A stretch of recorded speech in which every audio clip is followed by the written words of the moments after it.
전기기사는 기사 시험 중 난이도가 높은 편인데도 채용시장에서 매년 인기 자격증 상위권을 차지합니다. 취업과 노후 준비를 위해 중년층도 취득하기 때문인데요. 오늘은 전기기사를 취득해야 하는 이유와 미리 준비할 수 있는 것들 정리해드리고자 합니다. 전기기사 관심 있는 분들은 5분만 집중해주세요. 전기와 관련된 일은 많은 사람들이 무섭다, 위험하다 이런 부정적인 이미지부터 떠올립니다. 하지만 전기는 일상생활에서 없어선 안 될 존재죠. 전기가 갑자기 꺼지거나 고장나면 누군가는 손을 보고 고쳐야 하는데 잘못되면 화재나 감전으로 막대한 피해가 발생합니다. 그래서 누군가는 전기에 대해 잘 알고 이를 수리하거나 공사해야 하는 일을 해야 하는데요. 이런 일을 할 수 있는 사람이 전기공사 기술자입니다. 여기서 말하는 전기공사 기술자는 바로 전기공사 기술자 경력 수첩 소지자입니다. 저 통장만한 작은 수첩을 위해 예비 전기인들은 자격증을 취득하려고 밤늦게까지 공부를 하죠. 쉽게 얻을 수 없는 수첩이다 보니 현장에서는 경력 수첩 소지자를 항상 우대하고 있고 공사업을 하기 위해 반드시 가지고 있어야 합니다. 근데 이게 아무나 만들 수 있는 건 아니에요. 내가 펜치만 30년 접어봤어 라고 하더라도 경력 수첩 발급 조건에 해당되지 않으면 한국전기공사협회에서는 칼같이 거절하거든요. 전기 관련 자격증이라면 자격증 이름 앞에 전기라는 단어가 들어가 있으면 모두 가능합니다. 전기기사, 전기공사기사, 전기철도기사, 전기기능사 같은 자격증이 바로 전기 관련 자격증이에요. 기사, 산업기사는 바로 경력수첩을 받을 수 있고 자신이 대학에서 전기 관련 공부를 한 것 또한 인정을 받아요. 4년제 대학이나 석박사의 경우에도 기술자 양성 교육을 받으면 경력수첩을 바로 받을 수 있지만 2, 3년제 전공은 경력까지 필요로 합니다. 자격증이 없으시거나 학력이 고졸인 경우는 8년 이상이 있어야 하고 기술자 양성 교육도 받아야 해요. 일단 이러한 기본적인 발급 조건이 되면 최초로 부여되는 등급은 초급입니다. 이후 경력 연차에 따라 중급, 고급으로 올라갈 수 있고요. 하지만 자격증을 소지하지 않으셨다면 고급이 되실 수는 없겠죠. 따라서 전기는 뭐니 해도 자격증이 가장 우선순위이고 중요합니다. 그리고 특급 기술자의 경우 전기 관련 기술사 또는 기능장을 취득하신 분만 가능합니다. 등급을 올리기 위해 기술자 승급 교육을 반드시 받아야 합니다. 여기서 등급은 일을 잘하고 못하고가 아니라 시공을 관리할 수 있는 부분이 됩니다. 즉 기술자의 손재주나 경험보단 어떤 공사를 관리할 수 있느냐를 나누는 것인데요. 이 기준은 다음과 같아요. 우리가 저압이라고 하는 교류 이하의 전기공사는 초급 경력 수첩을 가진 사람이라면 누구나 시공관리를 할 수 있어요. 하지만 배전이나 수변전에 해당하는 전기공사는 중급 이상자만 할 수 있어요. 통전과 변전은 고급 이상자만 가능하고요.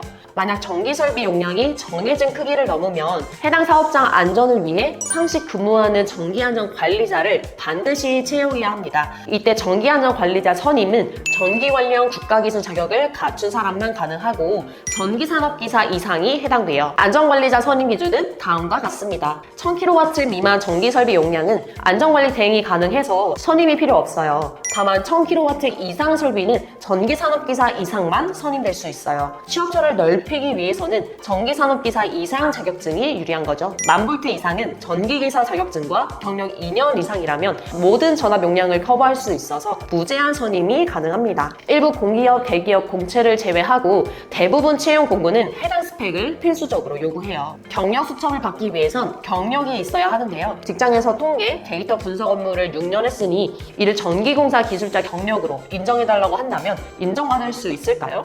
전혀 못 받습니다. 사실 이 경력 산정이 매우 까다로운 기준으로 하고 있고 전체 인정, 부분 인정으로 구분이 되어 있기 때문에 면밀하게 살펴보시고 경력 수첩을 신청하셔야 합니다. 이게 전부가 아니에요. 여기 또 조건이 있습니다.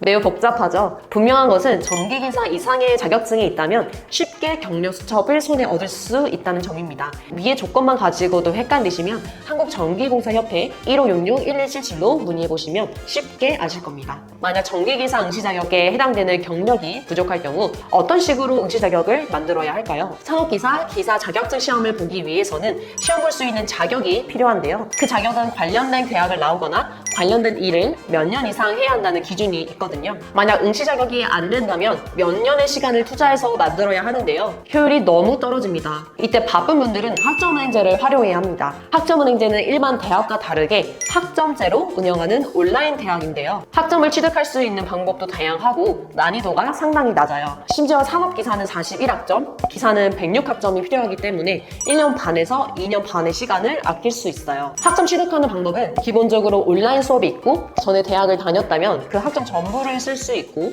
국가 자격증을 딴다면 학점으로 쓸 수 있어요. 난이도가 상당히 낮은 이유는 온라인 대학의 과락 기준이 낮기 때문인데요. 수업은 녹화 강의를 그냥 틀어두고 시험은 기간 안에 응시만 하고 해야 할 것들을 제출만 해도 점수 상관없이 수료가 되는 대학이거든요. 바쁜 직장인들에게 안성맞춤입니다. 현재 내가 관련 경력이 없더라도 보유학점이 있는지 궁금하시면 영상 시청 후에 말씀해주세요. 어떤 분들은 군대에서 취득한 학점이 있어서 그걸 인정받은 케이스도 있거든요. 기사는 필기, 실기시험 모두 합격해야 하는데요. 비전공자 기준 필기 1회독 하는 순서로 회로이론, 제어공학, 전력공학, KEC 법규, 전자기학, 전기기기 순으로 공부하는 게 좋아요. 필기 이론 회독이 끝났다면 기출문제를 반복해야 하는데요. 이때 CBT가 유용합니다. 2022년 기출까지 모두 풀어볼 수 있어 시험에 대한 감을 익힐 수 있어요. 유튜브 전부는 필기, 실기 이론을 모두 다루는 채널이에요. 어려운 문제 풀이하실 때 유용하니까 참고하세요. 마지막으로 클래스 카드는 실기 단답 공부용으로 활용도가 좋아요. 단답 문제는 암기로 승부 봐야 하는데 카드를 누르면 답이 나와서 단답 준비하시는데 도움 되실 겁니다. 지금까지 해줄 멘토였습니다. 감사합니다.